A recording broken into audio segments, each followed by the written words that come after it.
हमारे इस YouTube channel के सेगमेंट फास्ट न्यूज में आप तमाम का इस्तकबाल है। इस वीडियो में आप देख सकते हैं कमेंटों में बहुत ज्यादा खबरें। तो आइए शुरू करते हैं वीडियो को और देखते हैं आज की ताजा तरीन खबरें। तूफान मिचंग तेलंगाना के लिए रेड अलर्ट जारी। समुद्री तूफान मिचंग के पेश नजर हिंदुस्तानी महकमे मौसमियात नई दिल्ली ने तेलंगाना के बास हिस्सों के लिए रेड अलर्ट जारी किया है। ये तूफान मंगल को आंध्र प्रदेश के नेल्लूर और मछलीपट्टनम के दरमियान साहिल से टकराएगा। कांग्रेस की मीटिंग खत्म, खड़गे करेंगे तेलंगाना के अगले सीएम का फैसला। तेलंगाना में कांग्रेस पार्टी के नवमुंतखब एमएलएस की मीटिंग हुई। मीटिंग में पार्टी के रियासती सदर ए रेवंत रेड्डी ने एक करारदाद मंजूर की, जिसके मुताबिक पार्टी के कौमी सदर मल्लिकार्जुन खड़गे को लीडर के इंतखाब का हक दिया गया। इस करारदाद पर एन उत्तम कुमार रेड्डी, के वेंकट रेड्डी और कोंडा सुरेश समेत कई कायदीन ने उनकी हिमायत की। कर्नाटका के नायब वजीर आला डीके शिवकुमार पार्टी मुबस्सिर के तौर पर मीटिंग में मौजूद थे। मीटिंग के बाद डीके शिवकुमार ने कहा कि पार्टी सदर को इस करारदाद के बारे में मुत्तला किया जाएगा और इसके बाद वो मजीद फैसला करेंगे। शिवकुमार ने कहा कि हमने पार्टी मेंबरान असेंबली की राय शामिल की है। मीटिंग के दौरान मुंतखब एमएलएस ने मल्लिकार्जुन खड़गे, सोनिया गांधी, राहुल गांधी और प्रियंका गांधी का शुक्रिया अदा किया। गौरतलब हो कि कांग्रेस ने असेंबली इंतखाबात में तकरीबन 64 सीटें जीती हैं। इसके साथ ही बीआरएस के खाते में 39 सीटें आई हैं, जबकि भारतीय जनता पार्टी ने 8 सीटों पर कब्जा किया है। इसके साथ ही बाकी सीटों पर दीगर उम्मीदवारों ने कामयाबी हासिल की है। पार्टी की शिकस्त के बाद सीएम केसीआर ने गवर्नर को अपना इस्तीफा सौंप दिया है। अब रियासत में नई हुकूमत बननी है।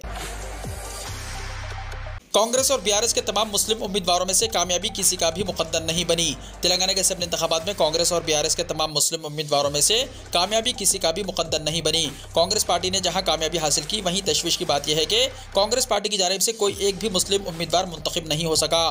कांग्रेस ने 118 हल्कों में से 5 हल्कों में मुसलमानों को उम्मीदवार खड़ा किया था, लेकिन इनमें से कोई एक भी उम्मीदवार मुंतखब नहीं हो सका। पार्टी ने पुराने शहर के 2 असेंबली हल्कों, चार मीनार और कारवान से 2 मुस्लिम उम्मीदवार मैदान में उतारे थे।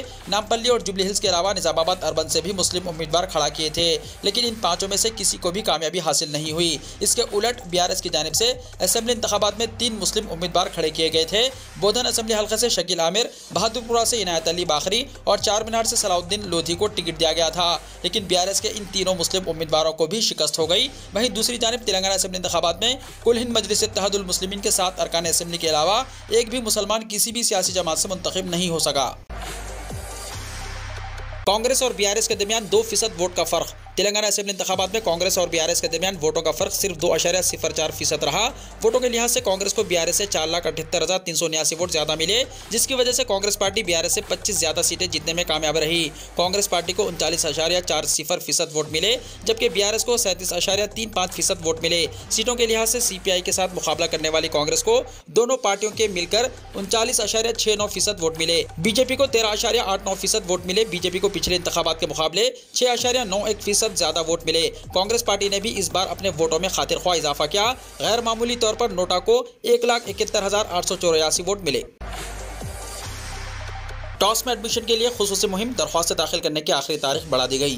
तेलंगाना ओपन स्कूल सोसाइटी यानी टॉस ने एसएससी और इंटरमीडिएट कोर्सेज 2023-24 में एडमिशन के लिए टॉस खुसूसी इंदराज मुहिम के सिलसिले में दरख्वास्तों के अदखाल की तारीख में 11 दिसंबर तक तौसी कर दी है। ख्वाहिशमंद उम्मीदवार www.telanganaopenSchool.org वेबसाइट के जरिए ऑनलाइन दरख्वास्तें दाखिल कर सकते हैं।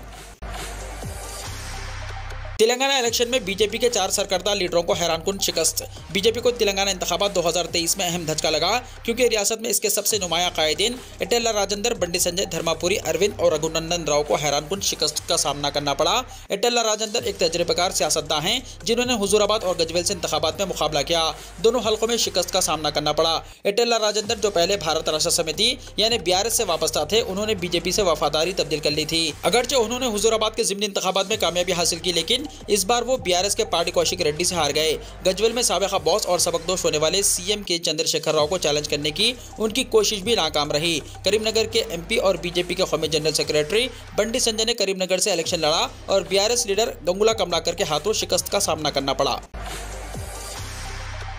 तेलंगाना भवन में सन्नाटा, जश्न की तैयारियां अधूरी रह गई। गुज़िश्ता 10 सालों से सियासी सरगर्मियों, कायदीन और कारकुनों की आमदोरफ्त के मरकज तेलंगाना भवन में सूरत हाल मुख्तलिफ रही। बीआरएस हेडक्वार्टर में पार्टी की कामयाबी की तवक्को से इंतजाम किए गए थे। कायदीन और कारकुनों के लिए नताइज का मुशाहिदा करने के लिए नया टेंट लगाया गया था और कारकुनों ने आतिशबाजी और बाजे की तैयारियां मुकम्मल कर ली थी, लेकिन नताइज का रुझान जैसे ही कांग्रेस से हक में आने लगा, तेलंगाना भवन में मौजूद कायदीन और कारकुन रवाना हो गए और इमारत सुनसान दिखाई दे रही थी। ऑफिस स्टाफ के अलावा कोई अहम कायदीन मौजूद नहीं थे और सिक्योरिटी अमले के अलावा कोई दिखाई नहीं दे रहा था। जैसे जैसे नताइज का ऐलान होने लगा, तेलंगाना भवन में सन्नाटा बढ़ता गया और मीडिया को भी मायूसी हुई, क्योंकि वहां रद्द अमल जाहिर करने के लिए कोई भी दस्तयाब नहीं था। तेलंगाना इलेक्शन के नताइज देखने के बाद केसीआर ने क्या किया। साबिका चीफ मिनिस्टर चंद्रशेखर राव ने इतवार के दिन नताइज का रुझान देखने के बाद जब यह महसूस किया कि शिकस्त यकीनी है तो उन्होंने फौरी इस्तीफा दे दिया। केसीआर ने सीएमओ चीफ सेक्रेटरी से मकतूब इस्तीफा गवर्नर को पेश करने की ख्वाहिश की और इसके बाद दोपहर 3:30 बजे वो आम शहरी की तरह प्रगति भवन से बाहर निकल आए। इस वक्त वहां मौजूद चीफ सिक्योरिटी ऑफिसर ने केसीआर के करीब आने की कोशिश की, तहम केसीआर ने इन्हें रोक दिया और कहा कि वो अपने हल्के को जा रहे हैं। साथ ही चीफ मिनिस्टर ने यह भी कहा कि इन्हें काफिले की जरूरत नहीं है और ट्रैफिक क्लियर करने के मसले में भी किसी भी तरह की इत्तला न देने की उन्होंने हिदायत दी। इसके बाद केसीआर ने रुकने राज्यसभा संतोष कुमार से कहा, गाड़ी निकालो, और किसी भी तरह की सिक्योरिटी के बगैर वो रुकने पार्लियामेंट की गाड़ी में सवार होकर प्रगति भवन से इरावली के लिए रवाना हो गए। गाड़ी के सामने की सीट पर रुकने पार्लियामेंट संतोष कुमार और पीछे की सीट पर चंद्रशेखर राव ही थे। चीफ मिनिस्टर ने गनमैनों को भी साथ नहीं लिया। ट्रांसको और जेनको के सदर नशीन प्रभाकर राव मुस्तफ़ी तेलंगाना के तश्कील के बाद बिजली की पैदावार सप्लाई में बेहतरी के लिए मियारात कायम करने के लिए जिम्मेदार सीनियर तरीन ओहदेदार सदर नशीन और managing director Telangana Transco and Genco Prabhakar Rao ने इस्तीफा दे दिया है। उन्होंने पीर को स्पेशल चीफ सेक्रेटरी को मकतूब इस्तीफा रवाना कर दिया, जिसमें उन्होंने कहा कि जेनको के डायरेक्टर अजय कॉर्पोरेशन के उमूर के जिम्मेदार होंगे, जबकि C Srinivas Rao JMD transmission corporation के उमूर के निगरान होंगे। कांग्रेस की कामयाबी में सुनील कोंगलू का अहम रोल। तेलंगाना में कांग्रेस की कामयाबी में इंतखाबी हिकमत अमली के माहिर सुनील कोंगलू का अहम रोल रहा है। प्रशांत किशोर से अलहदगी के बाद सुनील कोंगलू ने अपना अलहदा इदारा कायम करते हुए कांग्रेस की हिकमत अमली तैयार करने की जिम्मेदारी हासिल कर ली। सुनील कोंगलू कर्नाटक के हालिया असेंबली इंतखाबात में कांग्रेस की इंतखाबी हिकमत अमली तैयार कर चुके हैं, जो कामयाब रही और पार्टी इख्तियार में वापस हुई। सुनील का ताल्लुक कर्नाटक से है और कांग्रेस ने इन्हें तेलंगाना की जिम्मेदारी दी थी। सदर प्रदेश कांग्रेस रेवंत रेड्डी के इश्तिराक से सुनील ने जो हिकमत अमली तैयार की, इस पर कांग्रेस ने मिनोवान अमल किया। कांग्रेस हाईकमान ने सुनील को मुकम्मल फ्री हैंड दिया था, जिसके नतीजे में उम्मीदवारों के इंतखाब से लेकर मुहिम में शामिल होने वाली शख्सियतों के मामले में सुनील ने अपनी राय दी थी। बताया जाता है कि मध्य प्रदेश, छत्तीसगढ़ और राजस्थान के लिए भी सुनील की खिदमत हासिल करने की कोशिश की गई। उन्होंने राजस्थान और मध्य प्रदेश के लिए मंसूबा तैयार किया, लेकिन अशोक गहलोत और कमलनाथ ने इत्तेफाक नहीं किया और इख्तिलाफ राय के सबब सुनील कोंगलू सिर्फ तेलंगाना तक महदूद हो गए। कोंगलू की उम्र 40 साल है और वो प्रशांत किशोर के करीबी माने जाते हैं। उन्होंने केसीआर की 10 साल हुक्मरानी के खिलाफ कामयाब मंसूबाबंदी की। मंचरियाल के जंगलात में बरखी फंदों से शेरों को खतरा लाहक। ज्यादा 2 हफ्तों से बेलमपल्ली और चिन्नूर डिवीजन्स के जंगलात में K12 नाम के एक शेर के घूमने से दही अवाम और महकमा जंगलात के ओहदेदार खौफ और हिरास का शिकार हैं। जंगलात के ओहदेदारों को शुबा है कि इस शेर को शिकारियों के लगाए गए फंदे से खतरा का सामना है। ये शेर समझा जाता है कि चंद हफ्ते पहले कुमरम्भीम आसिफाबाद डिस्ट्रिक्ट में पड़ोसी जंगलात से इस इलाके के जंगल में घूम रहा है।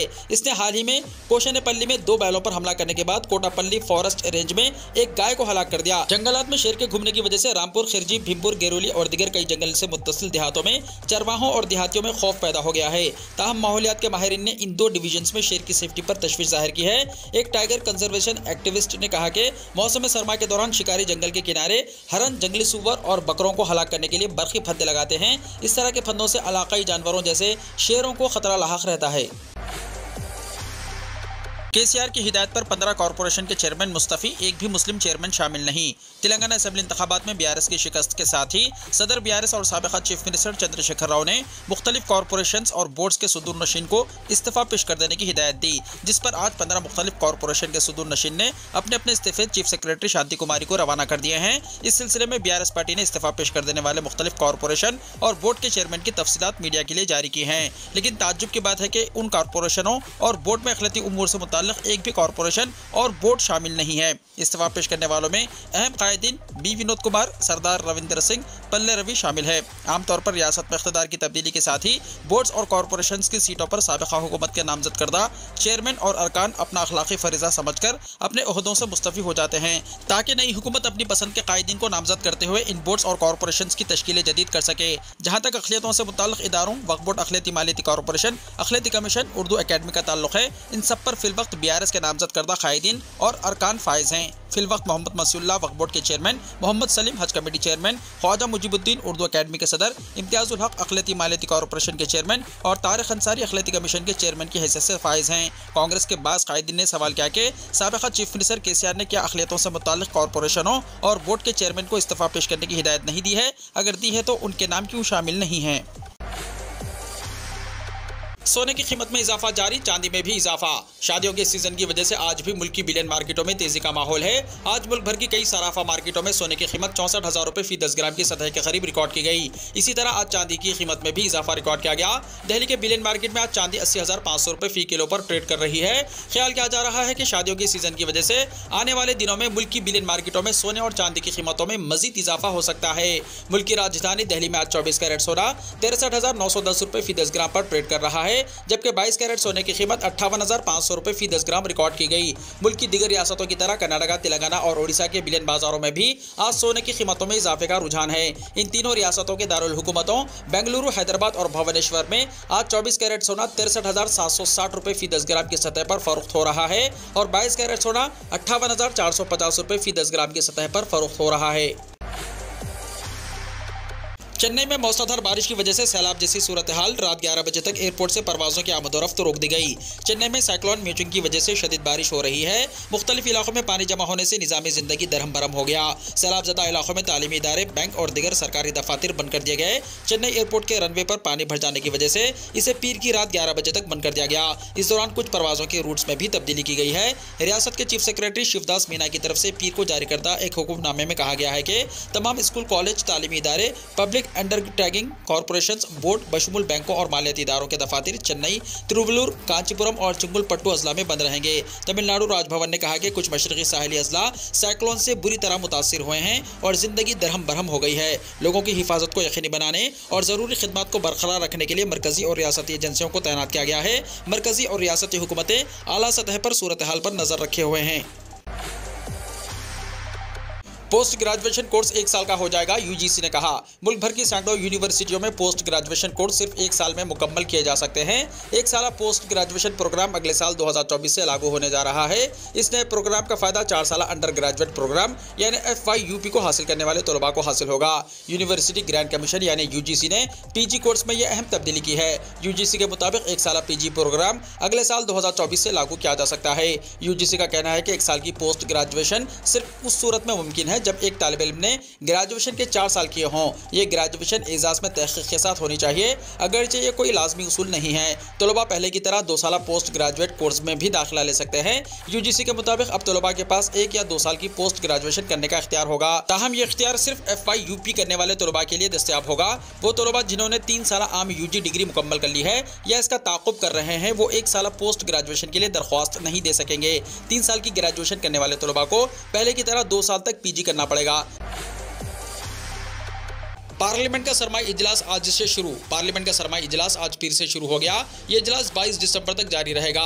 19 दिनों में 15 इजलास होंगे। इस इजलास में कुल 21 बिल पेश किए जाएंगे।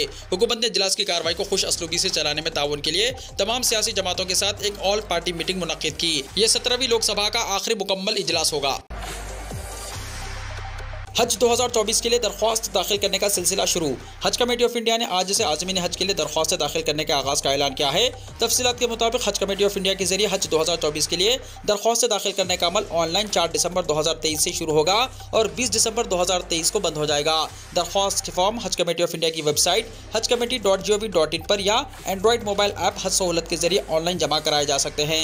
दरख्वास्त दहिंदगान को मशवरा दिया जाता है कि वो हज के दरख्वास्त फॉर्म को भरने से पहले रहनुमाना खुतूत और अंडर टैगिंग को एहतियात से पढ़ें। जंग के बीच इसराइली वज़ीर-ए-आज़म बेंजामिन नेतन्याहू की मुश्किलात में इजाफा। इसराइली वज़ीर-ए-आज़म बेंजामिन नेतन्याहू को गज़ा में जंग की वजह से तात्तुल के बाद बंदूकबाजी के कई इल्ज़ामात पर तवील अरसे से जारी मुकदमे की दोबारा समाअत का सामना करना पड़ रहा है। इसराइली मीडिया की रिपोर्टों के मुताबिक यरूशलेम की एक अदालत आज से इस मुकदमे की समाअत शुरू कर रही है जो नेतन्याहू के खिलाफ बंदूकबाजी के कई इल्ज़ामात पर मरकूज है। 7 अक्टूबर को हमास के इसराइल पर हमले के बाद मुल्क के वज़ीर इंसाफ के हंगामी हुक्म पर मुकदमे की समाअत रोक दी गई थी, लेकिन अब नेतन्याहू की मुश्किलात में फिर से इजाफा होने वाला है चूँकि समाअत शुरू हो रही है। वाज़ेह है कि नेतन्याहू पर साल 2019 में दर्ज 3 मुकदमात में धोखाधड़ी, रिश्वतखोरी और एतमाद की खिलाफ वर्जी के इल्ज़ामात आयद किए गए हैं, जिन्हें केस 1000, 2000 और 4000 कहा जाता है। ज़लज़ले के झटकों से लर्जा तुर्की, किसी जानो माल के नुकसान की इत्तला नहीं मिली। पीर को शुमाल मगरबी तुर्की में दरमियाने दर्जे की शिद्दत का ज़लज़ला आया। ज़लज़ले की वजह से लोग खौफजदा होकर घरों से बाहर निकल आए। ज़लज़ले से किसी जानी या माली नुकसान के बारे में अभी तक कोई इत्तला नहीं मिली। कुदरती आफत से निपटने के इदारे AFAD के मुताबिक 5.1 शिद्दत के ज़लज़ले का मरकज़ बरसा सूबे के शहर गिमलुक के करीब मारमारा समंदर में था। ज़लज़ला मुकामी वक्त के मुताबिक सुबह 10:42 पर समंदर में तकरीबन 9 किलोमीटर की गहराई में आया। खैबर टर्क टेलीविजन का कहना है कि ज़लज़ले के झटके इस्तांबुल और दीगर आसपास के इलाकों में महसूस किए गए। लोग घरों और दफातर से बाहर निकल आए। फरवरी में 7.8 शिद्दत के एक तबाहकुन ज़लज़ले ने जुनूबी और जुनूब मशरक़ी तुर्की के 11 सूबों के साथ साथ शुमाली शाम के कुछ हिस्सों को तबाह कर दिया। तुर्की में 50,000 से ज्यादा लोग मारे गए थे। वीडियो को लाइक शेयर कीजिए और हमारे इस YouTube चैनल को सब्सक्राइब करते हुए इसके बेल आइकॉन को भी प्रेस कर लीजिए ताकि ऐसी ही ताज़ा तरीन खबरों का नोटिफिकेशन सबसे पहले आपको मिलता रहे।